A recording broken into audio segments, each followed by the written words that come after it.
अस्सलाम वालेकुम।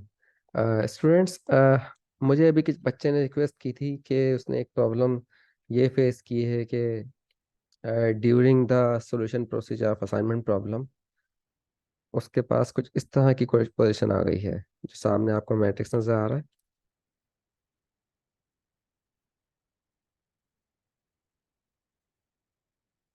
तो इस तरह की पोजीशन उसके पास आई है।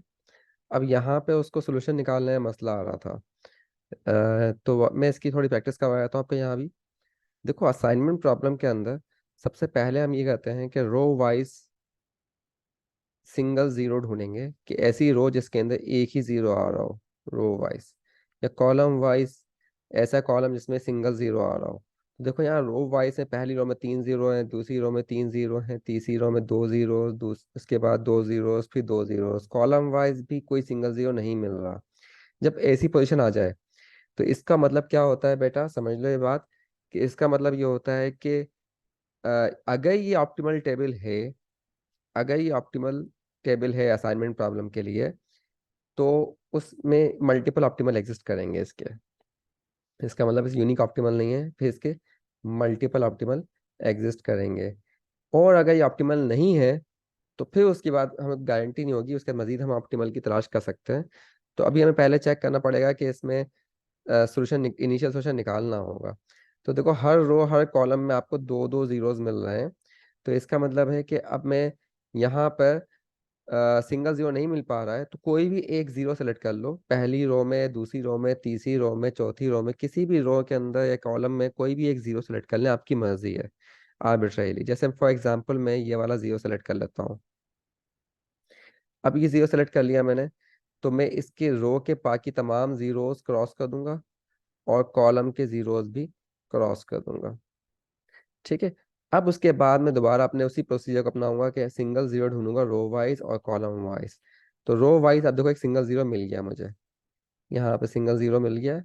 इसको सेलेक्ट कर लिया, कॉलम के जीरो मैंने क्रॉस कर दिया। अच्छा, अब सिंगल जीरो ढूंढेंगे तो सिर्फ जिस रो में, अगर रो वाइज सर्च कर रहा हूँ तो कॉलम के जीरो क्रॉस कर दूंगा, और कॉलम वाइज सिंगल जीरो अगर मिलता है तो रो के जीरो क्रॉस कर दिए जाएंगे। ठीक है। अब सिंगल जीरो ढूंढना है दोबारा आपको। हाँ भाई, सिंगल जीरो मिल रहा है? नहीं मिल रहा। हाँ, अब सिंगल जीरो मिल गया रो में एक और। नहीं, सॉरी, ये सिंगल जीरो नहीं कि दो जीरोज है ना, ये भी तो जीरो है बेटा।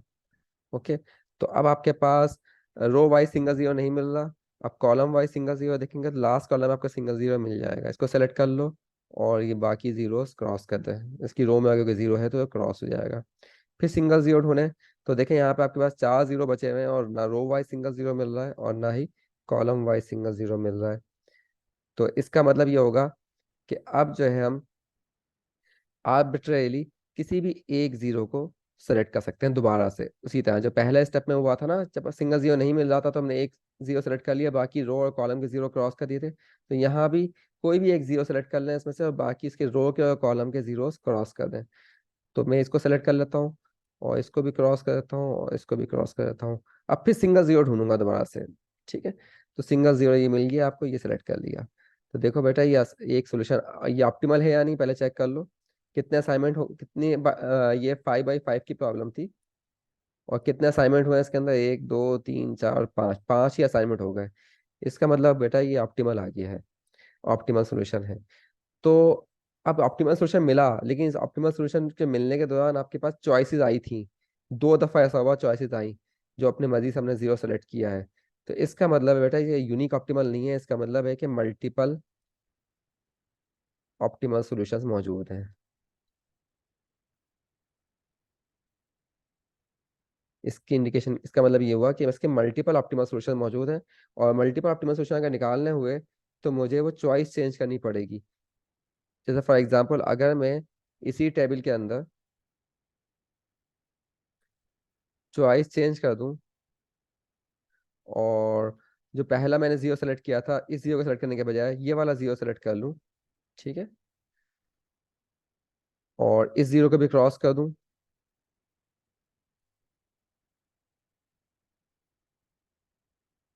राइट, ये मैं लिख लेता हूँ पूरा।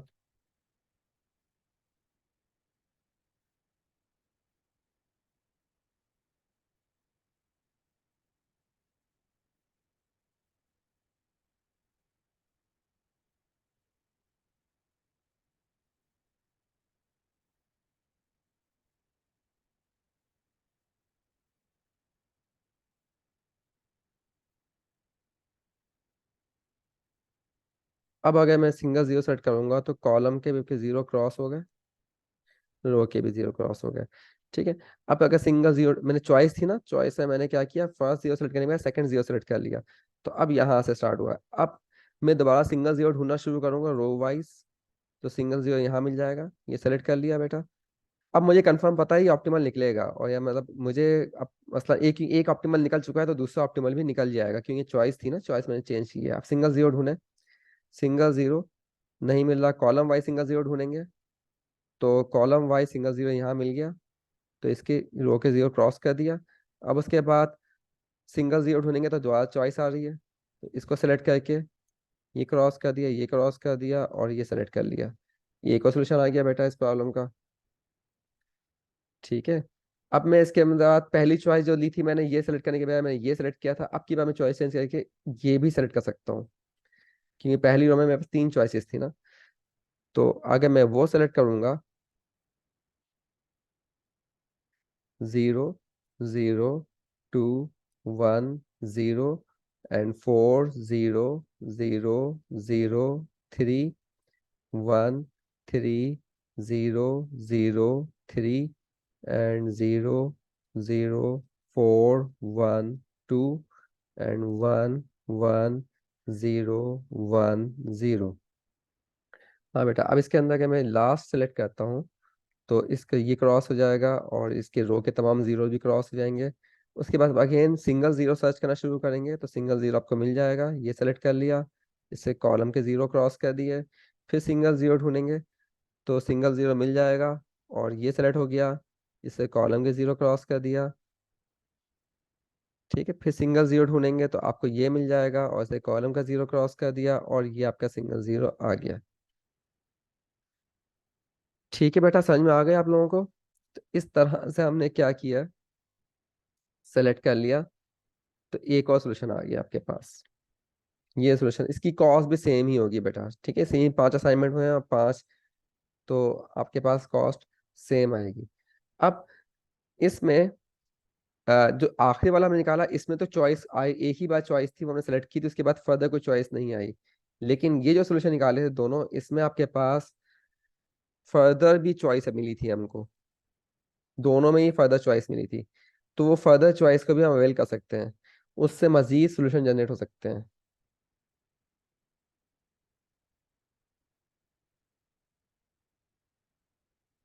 देखो इसके अंदर मैंने ये 0 0 2 1 0 4 0 0 0 3 1 3 0 0 3 0 0 4 1 2 1 1 0 1 0। हाँ बेटा, अब इसके अंदर हमने ये चॉइस ली थी और ये क्रॉस किए थे, तो हमारे पास सिंगल जीरो नहीं मिल रहा था, सिंगल जीरो मिल गया था ये वाला, और ये क्रॉस हो गया था। फिर कॉलम वाइज में ये सिंगल जीरो मिल गया था और ये क्रॉस हो गया था। अब यहाँ चॉइस आई थी, अब मैंने चॉइस में ये सिलेक्शन किया था, अगर मैं ये सिलेक्शन करूंगा और ये कैंसिल करूंगा तो मेरे पास ये बन जाता है। तो इसका मतलब ये भी एक ऑप्टिमल सोल्यूशन है इसका। और इस वाले के अंदर, इस टेबल के अंदर 0 0 2 1 0 4 0 0 0 3 एंड 1 3 0 0 3 0 0 4 1 2 1 1 0 1 0। अब इसके अंदर अगर मैं चूज करूंगा, ये सेलेक्शन, पहले यहाँ पहुंचते हैं कि हमने ये चॉइस ली थी, तो ये क्रॉस किया था, ये क्रॉस किया था, ये क्रॉस किया था, ये क्रॉस किया था। उसके बाद सिंगल जीरो ढूंढने की मुहिम चली थी हमारे पास, तो ये सेलेक्ट हो गया था। ठीक है। और फिर इसके बाद सिंगल जीरो नहीं मिल रहा था रो वाइज, तो कॉलम वाइज में सर्च किया, तो कॉलम वाइज आखिरी कॉलम में मिल गया था सिंगल जीरो, इसको क्रॉस कर दिया था। यहाँ चॉइस थी, मैंने चॉइस में ये वाला सेलेक्ट किया था, लेकिन अब की बार मैं ये सेलेक्ट करता हूँ, तो ये क्रॉस कर दूंगा और ये क्रॉस कर दूंगा और ये सेलेक्ट हो जाएगा। तो देखो इसके कितने आपके सोल्यूशन आ गए, इसके 5 सोल्यूशन आ गए हैं। 5 ऑप्टिमल सोल्यूशन है, 5 के 5 में जो है ना सेम कॉस्ट आएगी, आप जो कंप्यूट करोगे टोटल कॉस्ट इसकी ओरिजिनल मैट्रिक्स से, तो सेम ही आएगी। Right. So that's how we can determine multiple optimal solutions in assignment problem। हाँ बेटा, समझ में आ गया होगा आपके ये बात, तो ये एग्जाम्पल समझ में आ गई। तो ये एग्जाम्पल इंटरेस्टिंग थी इसलिए मैंने करवा दी, क्योंकि इसमें आपके पास काफ़ी सारे 5 सोल्यूशन निकले हैं। इसके अलावा एक एग्जाम्पल और थी, एक बच्चे ने मुझे कहा था आज कि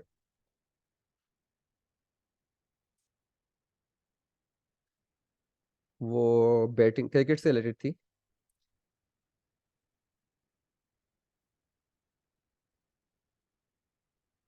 जी, ये है एग्जाम्पल प्रॉब्लम नंबर 10।